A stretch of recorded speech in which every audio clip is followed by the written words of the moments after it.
Assalamualaikum warahmatullahi wabarakatuh. Kembali bersama saya Abdul Munthalib di podcast PCNU Kota Malang. Kali ini tema terkait dengan Ahlus Sunnah wal Jamaah An-Nahdiyah.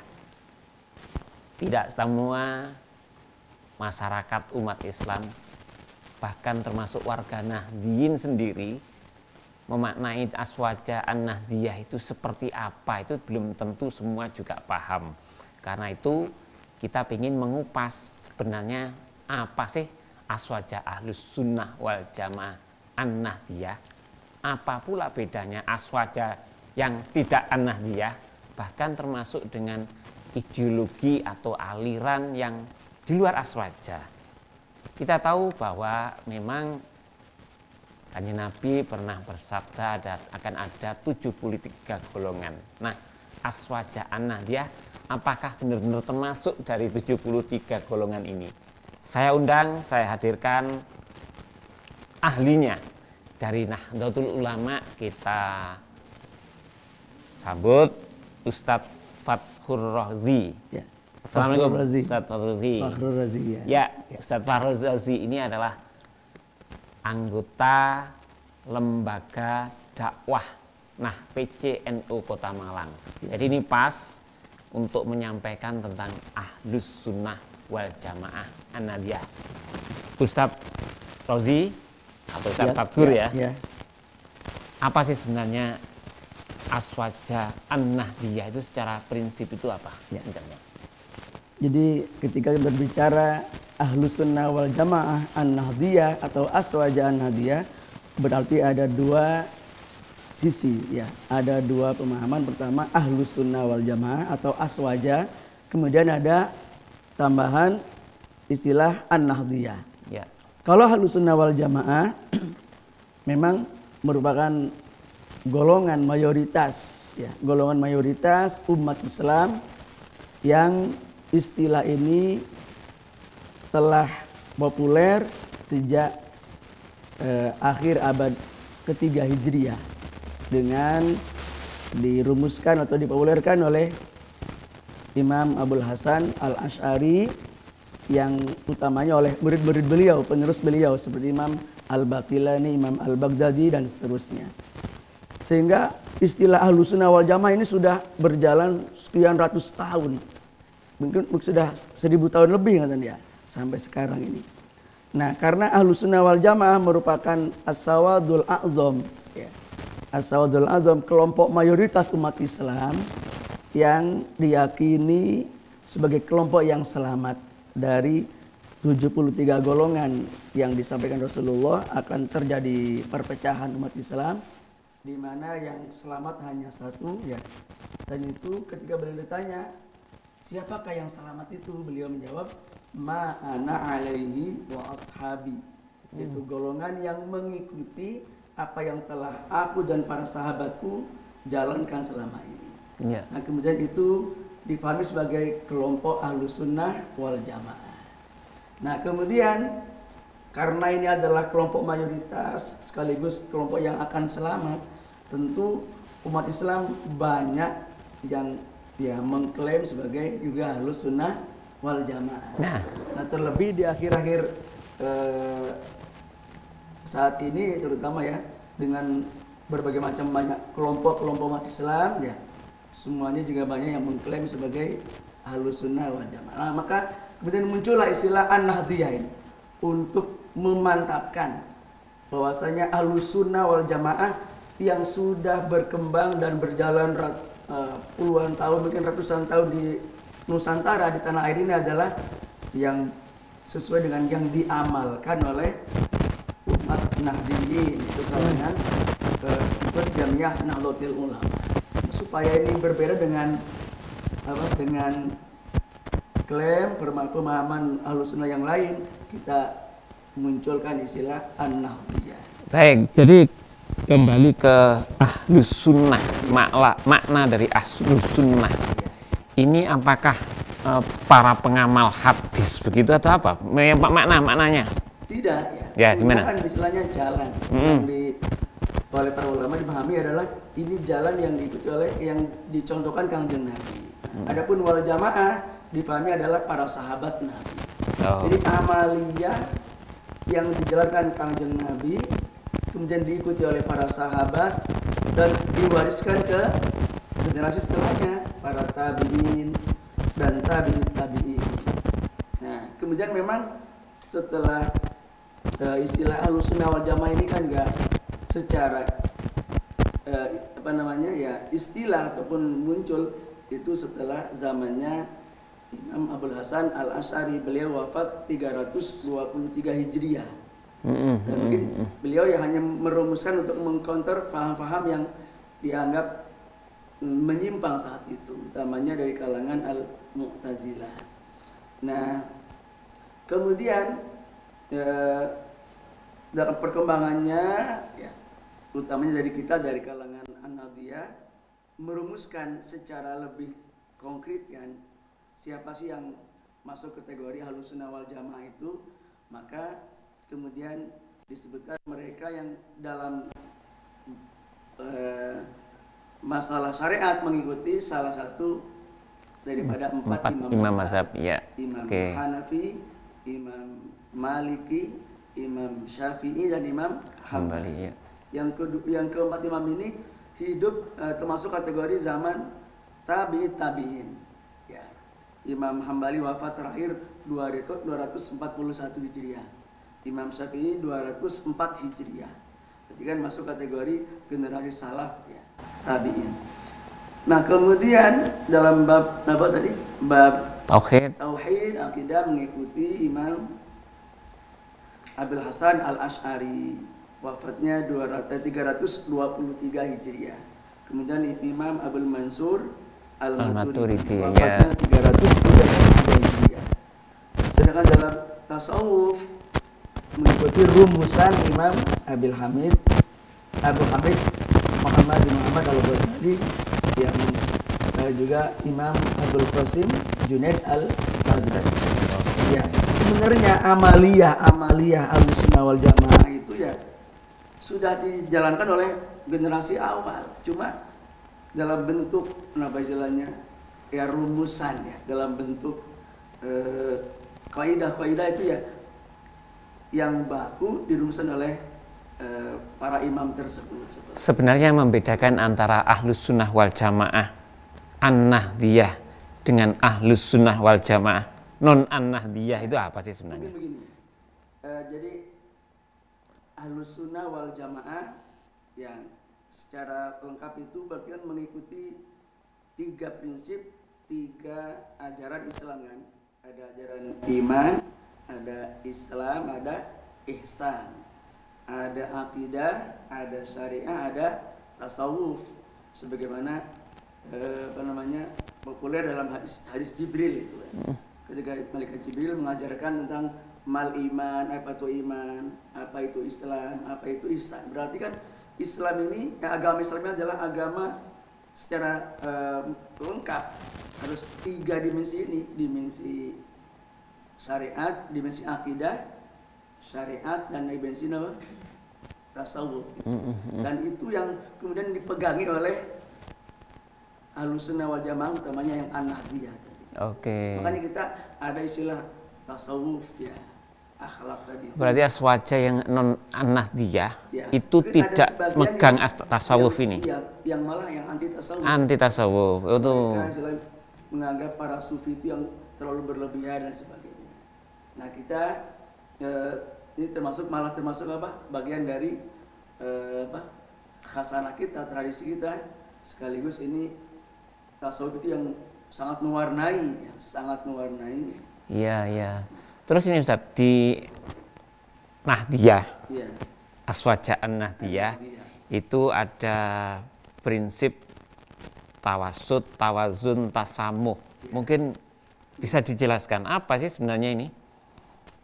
Jadi ini memang prinsip aswaja kita ada tawasud, artinya moderat hingga ekstrim.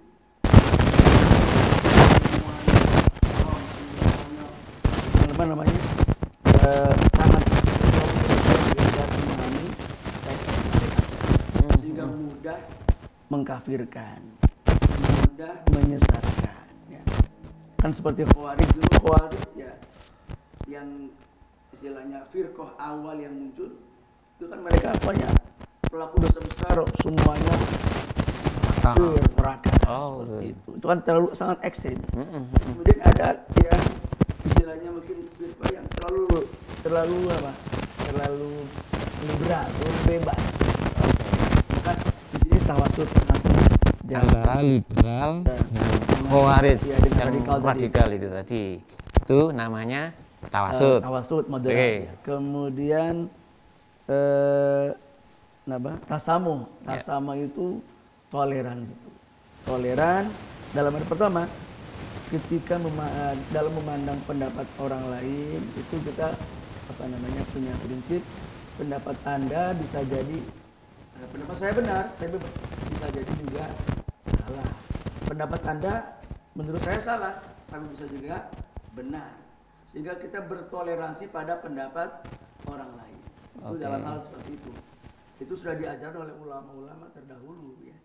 Nah, kemudian tasamuh dalam arti kalau tadi kan tentang perbedaan pendapat ya, apalagi masalah fikih kan khilafiyah sangat banyak sekali masalah khilafiyah itu. Sangat luas sekali. Dalam kita punya 4 mazhab ya. Dalam mazhab Syafi'i saja juga pendapat ulama luar biasa banyaknya. Bagaimana kita bertasamuh tadi, toleran dengan pendapat orang lain. Terlebih kemudian toleransi kita hidup di negara Indonesia dengan tradisi yang sangat kaya, tradisi yang sangat banyak sekali yang sudah diwariskan nenek moyang kita. Itu bagaimana kita bisa bertoleransi dan kemudian bisa mewarnai dengan nilai-nilai Islam tanpa langsung memvonis ini semuanya sesat, ini semuanya syirik tadi. Prinsip ketiga tawazun. Tawazun itu bagaimana? Artinya Kira-kira? Keseimbangan. Keseimbangan antara tadi menggunakan akal dengan menggunakan dalil nakli dan dalil akli. Kan kita ini ada teks Al-Qur'an dan hadis, dalil nakli, ada dalil akli yang merupakan hasil ijtihad manusia dengan menggunakan akalnya tadi. Jadi seimbang, nggak boleh terlalu lepas dari teks dari nas, tidak boleh terlalu istilahnya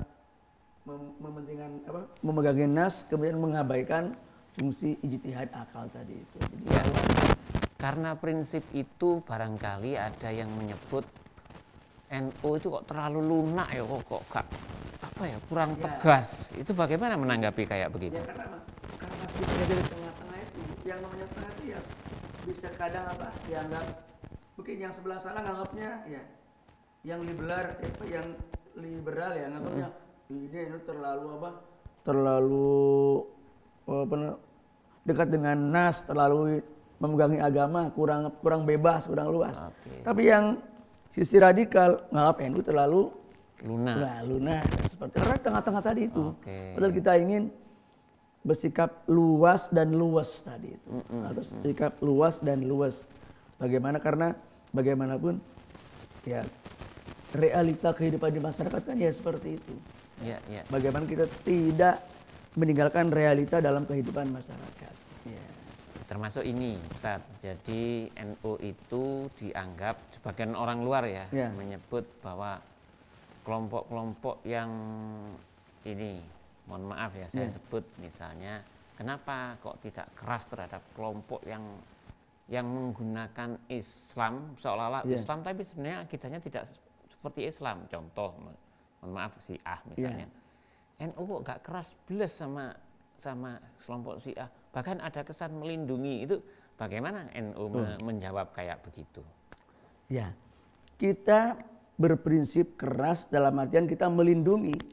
Kalau kita melindungi generasi kita, makanya semua di pesantren-pesantren dan ulama sangat sudah mengajarkan tentang kesesatan ataupun kesalahan-kesalahan daripada akidah kelompok Syiah. Kita sudah istilahnya preventif ya, sudah melindungi ini, memprotek anak cucu kita.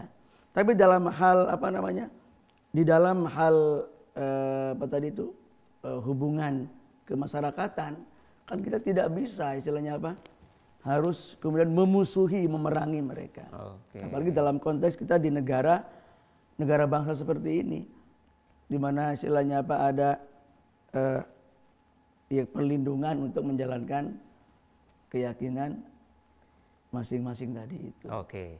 Kemudian ini ada kelompok atau ya sesama umat Islam yang menyebut Ahlus Sunnah wal Jamaah tapi lebih ke Salafi misalnya. Salafi ini adalah kelompok yang kita harus kembali ke Salafi, kita harus pegang pada Sunnah, kepada Al-Quran dan sebagainya.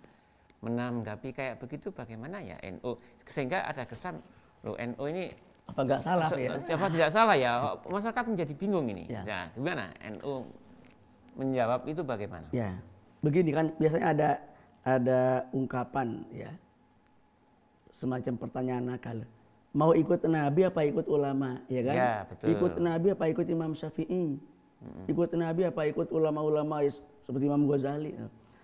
Pertanyaan itu sekilas benar, ya, tapi salah. Berarti kalau kita mempertanyakan, membandingkan misalkan ikut Nabi apa ikut Imam Syafi'i, itu seakan-akan kita menuduh Imam Syafi'i tidak ikut Nabi. Kita ikut ulama karena jarak kita dengan Nabi itu sangat jauh sekali. Untuk memahami ajaran Nabi dalam hadis beliau yang jumlahnya ratusan ribu mungkin jutaan hadis, bisa apa tidak kita? Kita harus melalui namanya sanad, itu rantai, mata rantai, mulai kita guru kita terus mulai sampai Mbah Hasyim Asy'ari, masih ke guru beliau sampai ke Rasulullah Sallallahu Alaihi Wasallam. Justru kita apa namanya, dengan mengikuti ulama kita akan sampai di muaranya Kangjeng Nabi tadi itu. Kita enggak istilahnya tidak bisa mengklaim saya langsung ikut Nabi, ikut sunnah. Dari mana Anda bisa membaca hadis Nabi, dari mana? Ya, seperti itu ya. Itu pun dari ulama-ulama yang telah mewariskan ilmu Rasulullah tadi itu. Baik. Saya kira kita sangat apa namanya, sudah sangat benar ini prinsip kita mengikuti Rasulullah melalui jalur, karena kita tidak mungkin langsung ke Rasulullah, ya kita mengikuti jalur. Seperti ibarat gerbong, Mbak. Istilahnya ada lokomotif, Rasulullah ini kan lokomotif. Kita kan ya, karena kita di gerbong akhir zaman, gerbong pertama mungkin sahabat, gerbong kedua tabi'in, gerbong ketiga tabi'in terus sekian ratus tahun ini, sekian ribu tahun. Kita ini entah gerbong keberapa. Tapi kalau kita ikut sanad ini, ikut ulama-ulama yang bersambung, ibarat gerbong kan masih tersambung. Meskipun panjang tetap akan ikut lokomotif tadi itu sampai ke tujuan. Logikanya begitu ya. Tidak mungkin kita yang belakang langsung pengen mencolot ke ikut lokomotif ke depan langsung, tidak bisa. Terlalu jauh karena itu ya. Dan itu karena Rasulullah sudah menyebutkan bahwa para ulama adalah pewaris beliau itu kan. Baik. Ya, baik Ustaz Fathur Razi. Jadi sahabat-sahabat sudah dijelaskan lumayan detail tentang Aswaja An-Nahdiyah. Sehingga tidak perlu bingung lagi apa sih sebenarnya Aswaja, dan khususnya kaum Nahdliyin tetap berpegang teguhlah dengan ajaran ulama, meskipun sekarang ada banyak sekali kelompok yang mencoba untuk menggoyang dalam tanda petik keimanan akidahnya umat Islam yang khususnya Nahdliyin untuk mereduksi atau apa istilahnya, untuk sedikit menggoyang keyakinan warga Nahdliyin untuk tidak mengikuti ulamanya, untuk menjauhkan antara umat dengan ulama dengan jargon-jargon kembali ke sunnah, kembali ke Quran, kembali ke hadis dan seterusnya. Ini sebenarnya boleh dibilang upaya untuk menjauhkan umat dengan ulamanya. Saya kira ini dialog yang insya Allah bermanfaat. Semoga ini bisa tularkan, bisa ini disiarkan ya kepada seluruh umat, khususnya kepada generasi muda kaum Nahdien. Sekali lagi terima kasih Ustadz Fathur Razi. Terima kasih. Semoga manfaat, sehat selalu dan sekian dan assalamualaikum warahmatullahi wabarakatuh. Waalaikumsalam warahmatullahi